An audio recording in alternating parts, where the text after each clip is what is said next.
In my very first video on this website, I'll explain a theory and analysis on the chess theory and what can be improved. This analysis is taken straight from one of my Tumblr posts, so I'll link the originals below if you wanna see them. Also, I do apologize for my frankly grating European accent, but I think it's better than text-to-speech. With that out of the way, let us begin.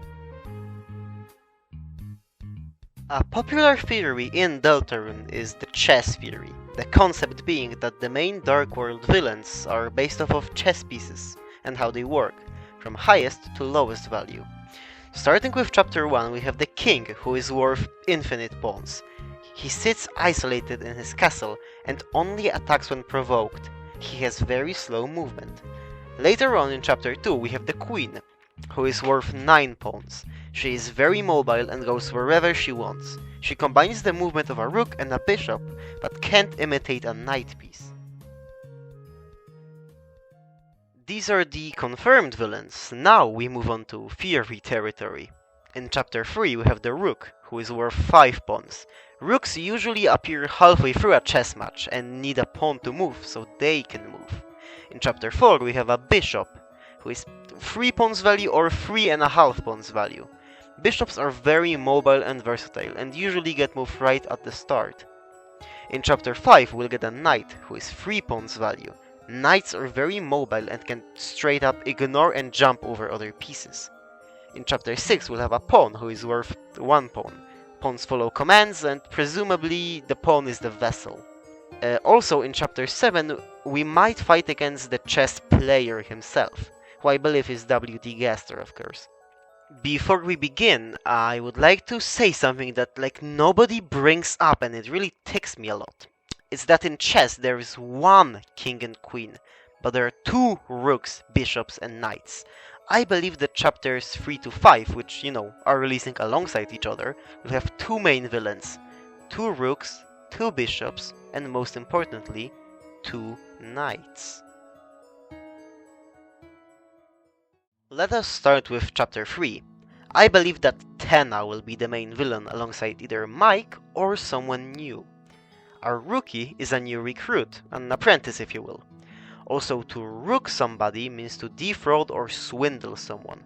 Therefore, I do believe that Tenna will be a former apprentice of Mike, that has defrauded them and took their place as the star of the TV Dark World, a sort of darker version of the apprentice bests the master.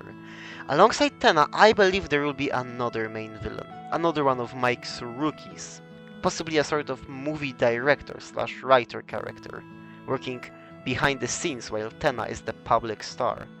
Mike will most probably be hiding somewhere. I believe he will be an ally to the Delta Warriors and will help them defeat the 2 rooks that defrauded him.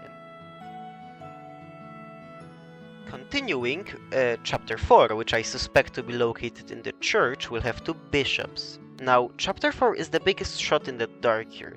The only information we have on it are the Light World and Castletown sections from the status update. However, we know that it won't purely be a Light World chapter, because in the most recent newsletter Toby Fox released, he stated that chapter 4 will be a much more normal experience gameplay-wise than chapter 3. We have no idea what 2 bishops could entail, possibly one being a genuine righteous and religious bishop that wants to stop us due to their beliefs, while the other is a lying, evil preacher character. Who knows? The most interesting part of this theory is the idea of 2 knights. I will refer to these 2 knights as the Roaring Knight and the New Knight. Now, what is another important thing in chess? It's pawn promotion. In the Snowgrave / Weird route, Spamton is a pawn that gets promoted to become the queen, taking over her mansion. I believe that the same thing will happen in chapter 5 at the very end. The main villain of chapter 5 will be the Roaring Knight. However, at the very end of the chapter, a new knight will rise up, Chris Dreamer. Chapter 5 will conclude with Chris escaping our grasp, no longer being our pawn. They will become powerful enough to be the knight. Chapter 5 will end with us being separated from Chris, and Chapter 6 will begin with us reconnecting with the vessel. If you want to learn more about how Chris will get stronger and become the knight, I will release a theory very soon on YouTube, or you could check my Tumblr.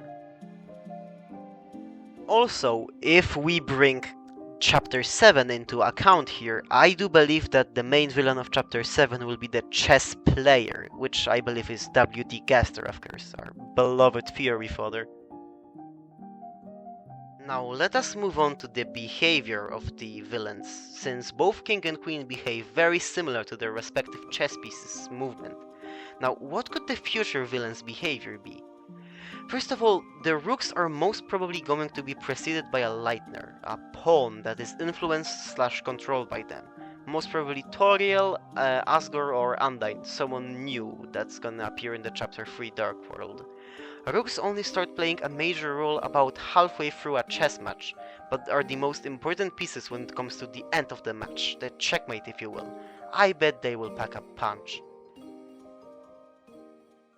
The bishops will most probably appear as soon as the Dark World adventure begins in the church, and will play a vital role throughout the entirety of the chapter. However, they will probably appear less than Queen and in more serious, noteworthy situations rather than jokes. With Chris breaking free from our control, we are able to finally control our vessel, taken away from us by an unknown interloper. This theory can branch out in two ways now. One, either the main villain of this chapter is gonna be another of many pawns, like December Holiday, trapped wherever the vessel is situated, which I presume is a bunker Dark World. Or two, alternatively, we could be the main villain of Chapter 6, the 6th chess piece. I do lean into this more, and I don't mean we are inherently evil, cause it's not our choice, but if you did a Snowgrave route, then yeah, you're the villain here. Otherwise, I just think you're the antagonist. The Roaring Knight in Chapter 5 would most probably be very erratic, appearing at unexpected moments and ignoring what blocks their path through sheer force of will. I believe that the Delta Warriors will confront the knight by cornering them, much like a knight in chess must be cornered to stop jumping around. The pawn will mindlessly follow orders, and if we take Gaster, the chess player, into consideration, he's a wild card. We really don't know what a chess player could do. There are many strategies. So yeah, that's it. I really thank you for watching through the entirety of the theory and actually surviving my horrible accent. Well, I will post a new theory very soon, so, see you in the next one, I guess.